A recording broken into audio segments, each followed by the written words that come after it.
Hey friends, welcome to my YouTube channel. Today is April 1st, which means it is the very first day of Plein Airpril, and I am very excited to share this challenge with you, even though it's going to look a little bit different for me this year. If you've never heard of Plein Airpril before, let me read a little something for you. It's a month-long challenge where artists commit to painting outdoors in plein air as often as they can throughout the month of April. It's all about observing real life, capturing light and color in the moment, and building a consistent creative habit, which I absolutely love. I am currently 26 weeks pregnant, and I've got a really busy 1-year-old at home. So this season of life isn't exactly built for long, uninterrupted painting sessions outside on new locations, and you know what? That's okay. Some people go all out for Plein Airpril, and they go plan out their days, discovering new locations, and creating really detailed work outside. And I'm really excited for them, and I can't wait to see all of that. But for me, this month is going to be about embracing what is possible. Today actually felt like a really great and strong start. My little guy is spending some time with his grandparents, and during that time, I had a doctor's appointment, and on the way home, I was able to pull over on the side of the road to a location that I've been admiring for years. It's a really beautiful overlook that you crest that hill, and then it's a beautiful panoramic view.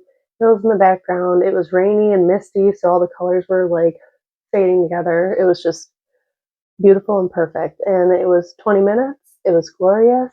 Nothing fancy, no great setup, but it just felt really, really good. My goal this month is to paint as much as I can, hopefully every day, but I'm giving myself a lot of grace. Some days I might not be able to get outside, either due to the weather, because I live in Western New York. If you know, you know. Or because my little guy is rambunctious. He doesn't like to sit still, and on those days I'll have to adapt for sure. And if that means taking my sketchbook outside with just a pencil and doing it that way, keeping it quick, keeping it simple, do what you have to do, but show up for your art practice. So if you're in a similar season, life is busy, full, messy, you're definitely not alone. We're in this together, and we're making it work for what's going to work in our lives. And if you want to follow along with my plein air journey this month, whatever that may look like, I would love to have you here. So don't forget to hit that like button on this video, show it some love, and hit that subscribe button so that you don't miss an upload. With all that being said, today's video is about both of my plein air kits. One is very travel friendly, very light. It actually fits in my little crossbody bag. It's very light. It's great for taking on the go if I wasn't exactly planning on doing some sketching, but I'm at a cafe or something. This is just great to do really quick sketches, quick work, and just capture the moment really fast. Then I have a second one that is a bit more cumbersome, but it gives me a lot more options. And that one I can adjust. I have a pochade box and a tripod that's set up together. So if I have a lot of uninterrupted time, like hours on end, or even maybe 1 hour, just getting out into the field and setting that up, doing an hour of a painting. Sounds so dreamy right now. But I can adjust both of these kits depending on what will fit my need for that day. I actually got to use my bigger kit. I took my backpack with me to a cafe, and I met my cousin, and it was just lovely to have a little sketchbook date with her, and I had enough supplies for the both of us, and it was wonderful to just have uninterrupted time of sitting, talking with each other, painting. It was just wonderful, and it filled my cup. So let's get into it. I'll show you what is in each of my plein air kits and how I plan on using them this month. All right, first up is my setup that I bring with me pretty much everywhere because it's in my little crossbody bag. Everything fits nicely in here, and it just makes it easier. Pull it out really quick if I'm sitting at a cafe, or if I want to pull over and paint something. this is the perfect setup to do that. All right, first up for drawing and sketching, I have 2 pens and 1 pencil. This is the Pentel P205. It's a super fine point in the 0.5mm lead. This is my go-to for sketching ever since my architecture days, but it comes with a changeable eraser. And you can push it up too, so you have more showing. And then you just stick it back in there.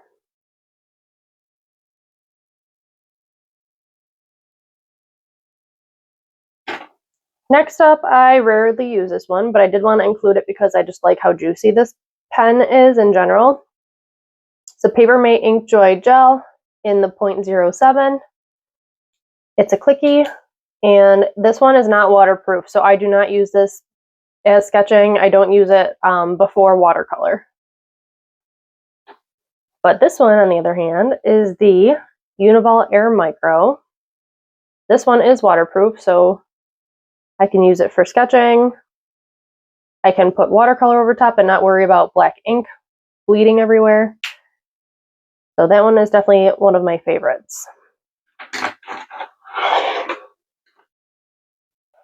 Next up, I have my water brushes. Both of these are from Pentel, and I have 2 different sizes here. A little bit of a larger brush, and then one that's more for detail work. Now I'll show you why I really like these. Some water brushes, they dispense the water like right up to the tip, so then when you're grabbing some color, it'll suck that color all the way back up and contaminate your water. So then none of your mixes after that will be pure. But this one works a little bit different. It releases up here and then it sends the water down to your brush. So let's see if I can get it to show. Okay, well, you can't see because gravity, but it releases up here and then it flows down onto your brush. So it keeps your water pure in the little tank. Okay, next up I have my nasty ratty cloth that I've been using for years. It's literally the sleeve to an old college shirt, but yeah, still kicking. And it is a cotton shirt, so I like that because it's not abrasive on your brushes. It keeps it nice and gentle, so you're not damaging your brushes. And speaking of brushes, I have one in here. It is the Mimic round brush in the size 4. Super easy to set up. Nice for detail work.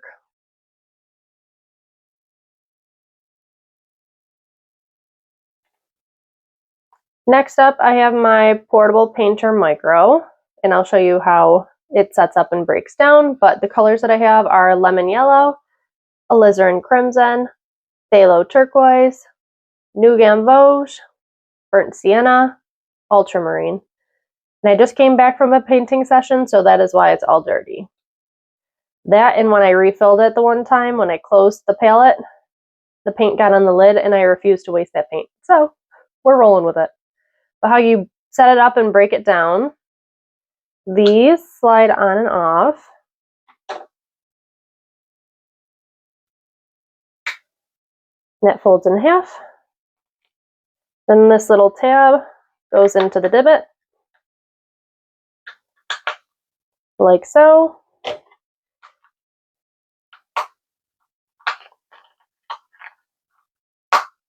And the lid goes on. So it is super compact, and let me show you that in reverse.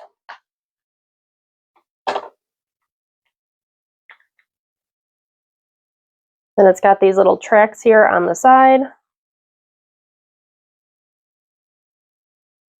This is your water cup, so you can either pour water into here, or I will show you what I do in just a moment after I slide on the second mixing tray. But I really do enjoy this setup because you have 4 mixing wells. It is super compact. So obviously you're not doing a bigger work with this, but I just like how versatile it is and how I can get it out at a cafe. I can pull over on the side of the road to do a quick painting if I feel inspired. And then I don't usually fill this with water. I put my little cloth in there, so then when I'm painting, I'm holding it like this. If my sketchbook is on my lap, or I can hold them, and I'll just grab my brush, wipe it off on that little cloth, and we're good to go. Next up, I have my little watercolor sketchbook. This is the Stillman and Byrne Beta Series sketchbook. It has super thick paper, and it is just lovely to work on. Yeah, look at how thick this paper is. It accepts water really nicely.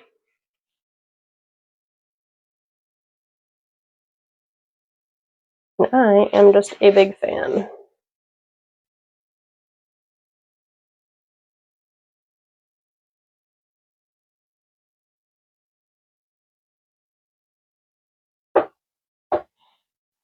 So that's my mini setup. Let me go get organized and I will show you my bigger setup.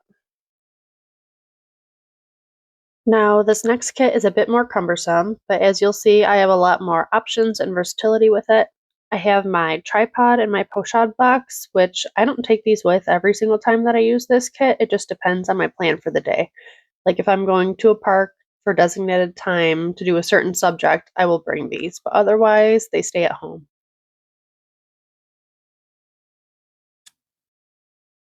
So here I'm setting up a pretty standard tripod. This one is just from Amazon. It is super lightweight, which I love for painting on the go. It has the usual screw mount on the top, and my pochade box attaches right onto that. One tip I've learned, attach your pochade box before you extend the legs. It makes the whole setup way easier and a lot less awkward. My pochade box is from Yugo, and I use their smaller 6 by 8 inch size. Everything on it is magnetized. The closure, the attachments, even the arms that hold onto your sketchbook, which makes adjusting for different paper or canvas sizes really simple. I like to place my palette right on top of the mixing area, and the mixing space is actually removable if you want to use it, but I usually don't. I just find this setup keeps things cleaner and makes packing up a lot quicker. I also splurged a little and added the extra side tray, which is great for holding pencils, a rag, and any extra supplies I may need during my painting session. It even has a sturdy rubber band on the side to keep everything from sliding around, which is super helpful for when you are outside and that weather and that wind is blowing. All right, next up, let's go through my pencil case.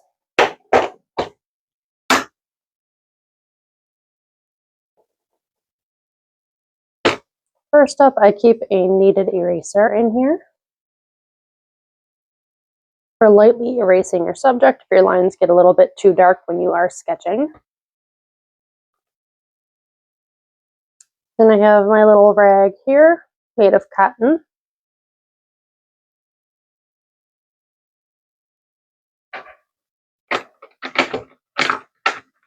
In this top row here, I have a few supplies, so I will start with the Uniball Air Micro in the color red. The ink is waterproof in this, so I can sketch and then use watercolor over top. But it's a nice and juicy, thick pen. I also have a jelly roll in the color white, just to add highlights, and again, it's very juicy and adds those nice bright white highlights. I have General's Pastel Chalk in white. This I also use for adding highlights, but it's a little bit of a different effect. And same with the colored pencil in the color white. I also have the Tombow Mono Zero eraser, and it is clickable, and it's a very small area. So if you are sketching with your pencil and you kind of go overboard, you can erase some highlights. Some people will actually shade in an entire page and then draw solely with an eraser. So that's just really fun to play with. It's a fun supply to have. Next up, I have my Shinhan gouache in the shade Primary White. Again, great for highlights, and also white is one of the colors when I'm using gouache. I use white most often, so it's nice to have this on hand and I can refill my palette on the go.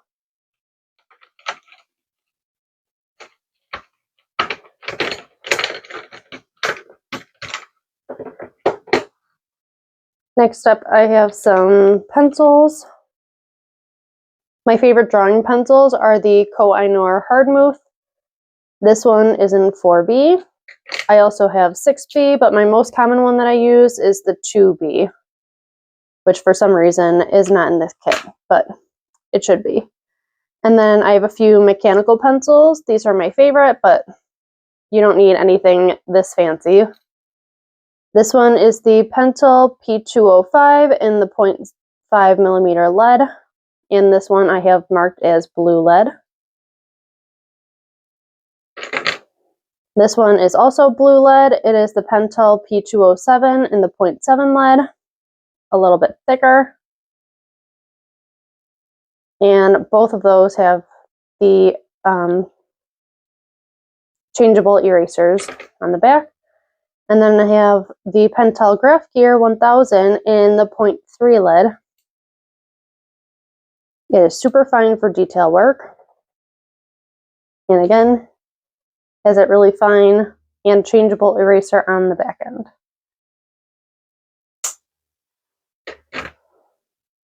Next up, I have some brushes. I have the Making Magic brush in 000 round.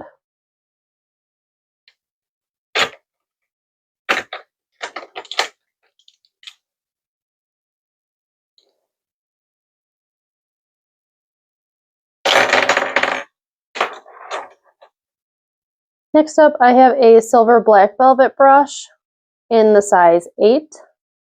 This is probably one of my most used brushes because it's the most versatile. Not only does it hold a lot of water, and mine is looking a little frayed, I have to doctor it up a little bit, but it comes to that really fine point, as you can see, even when it's dry. I have 2 more watercolor brushes here. Both of them are from the brand Mimic. One is in the size 6 and the other is size 8. But those are really nice. Next up, I have edited down my selection here to 5 of the Sarah Burns collaboration with Craftamo. I have 5 of her gouache brushes here.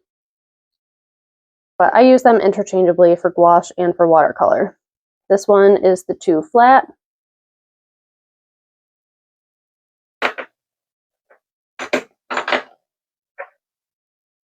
This one is the 6 round.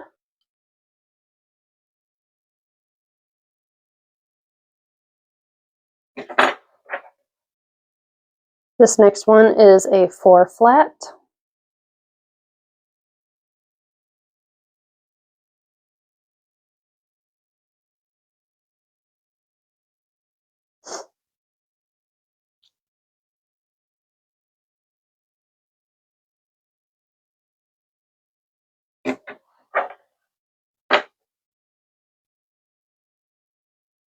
I have a 12 round.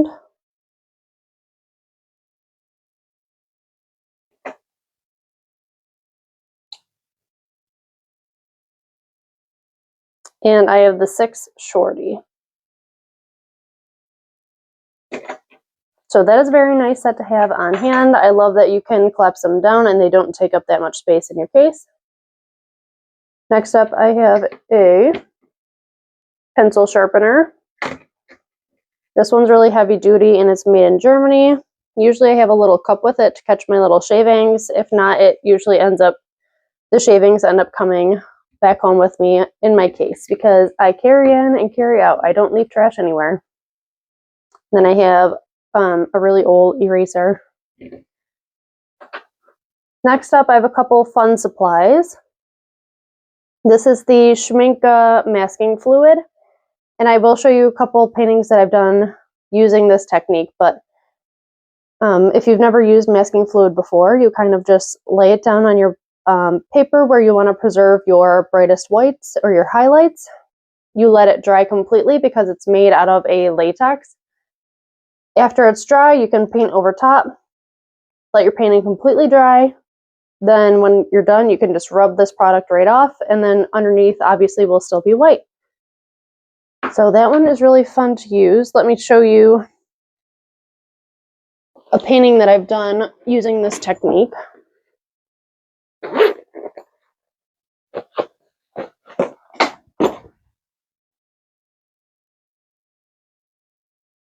Okay, actually both of these I use this technique, and this product has a little bit of a finer tip to it, so you can kind of almost draw with it, which is how I used it for both of these. But I dabbed on this one, I did more splotches, and then this one I did more line work. As you can see, I kind of just, you can see the exact motion that I made when I was using it.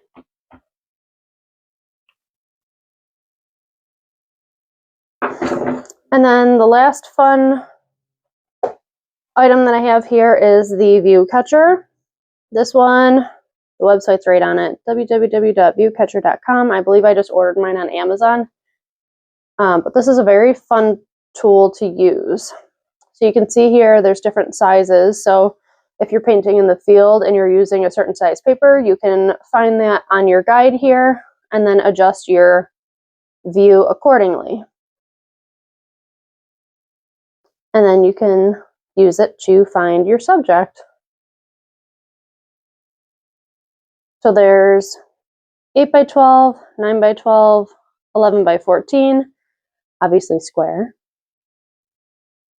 and then 8 by 10 and 12 by 16. So yeah, that's a really cool tool. And then this also comes with a little hole. If you're out in the field, you're looking at the colors in front of you, and it's just a little bit confusing as to what color exactly is out there in the field. You can hold this up because it is a medium tone gray, and you can isolate your color in this little hole. And it just makes it easier to determine what your colors are.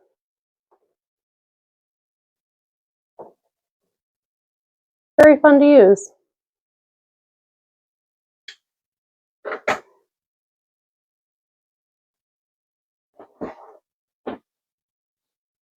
After that, we have our Etcher sketchbook. I don't know exactly what this is called.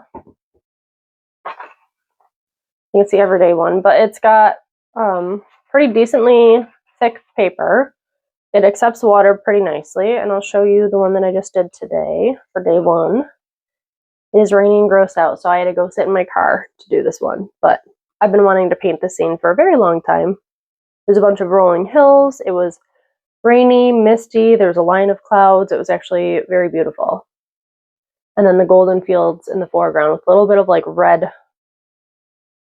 reddish brown foliage in the foreground. So I use this thing not just for plein air. I like sketch out some supplies. I plan pieces in this thing. Testing out more supplies, seeing if it's waterproof or not.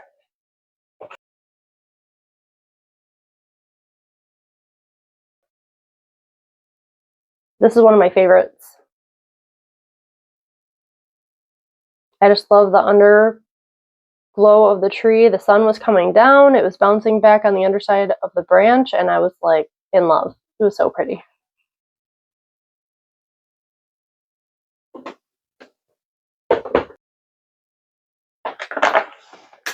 Keep a handy dandy bottle of water that I just refill with the well water from my house.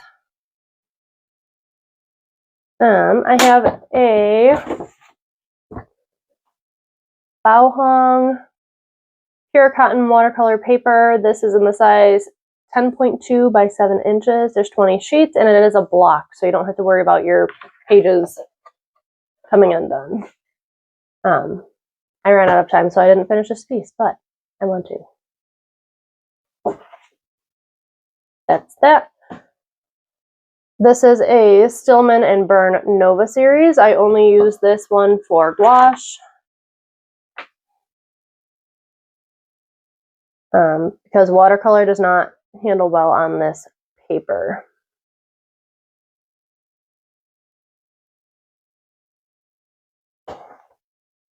I've painted the tree in my backyard many a time. It's just so much fun. But again, a little bit thinner pages. This one's nice to like sketch in and obviously do gouache. I like the way that the gouache looks and the highlights look with that toned paper in the background. I also have the Sarah Byrne Studio and Craft Ammo little squirt bottle to wet my paints. Next up, I have 2 portable painter palettes, and one is gouache and the other is watercolor. Let's start with the watercolor. This is a very nice palette to have.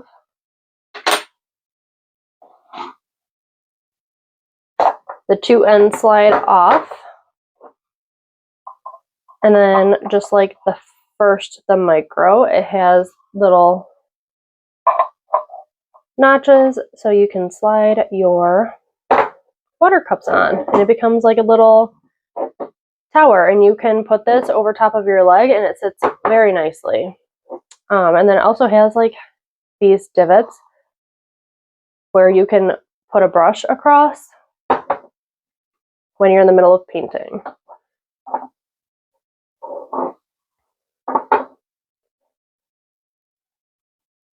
All right, so as far as colors go, I have a little swatch card that I keep with me so that I don't forget.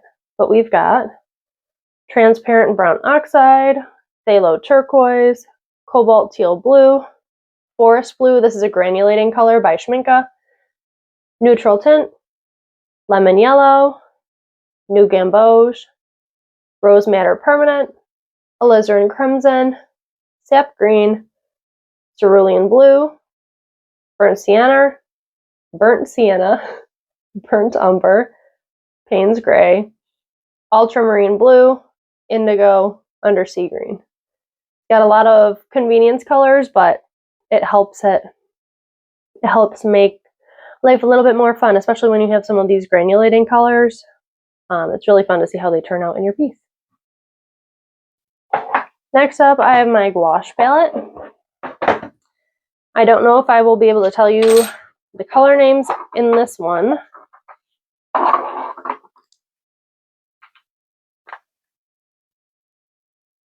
Definitely not.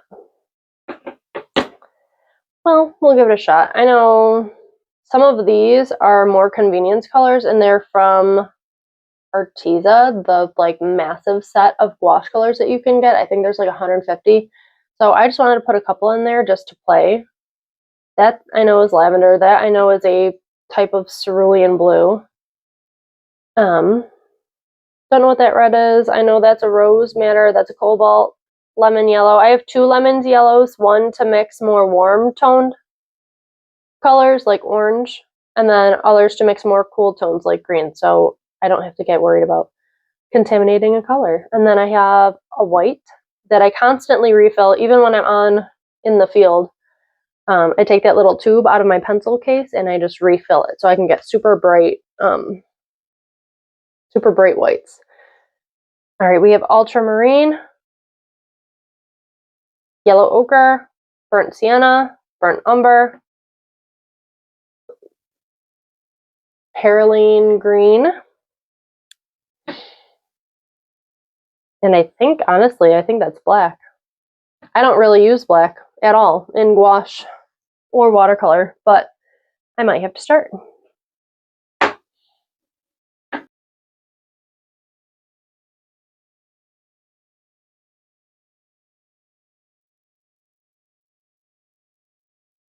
Pretty cool. And then there's your view catcher too.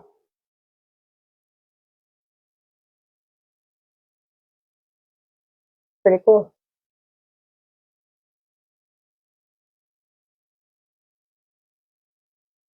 Alright friends, that's a look at my 2 plein air kits and how I plan on using them this month of April. Like I said, this month is all about flexibility for me, showing up when I can, giving myself a lot of grace, and just keeping things simple in this season of life. I'd love to know, one, are you participating in Plein Airpril this year, or have you ever painted or drew plein air before? And let me know down in the comments. I love to hear about your experiences, hear what's on your easel or what's on your mind. And thank you so much for being here. And if you enjoyed this video, don't forget to give it a thumbs up. It really supports my channel. And don't forget to hit that subscribe button so that you don't miss an upload. And you can follow along with my Plein Airpril journey this month. Again, thank you so much for being here, and I'll see you in the next one. Bye, guys.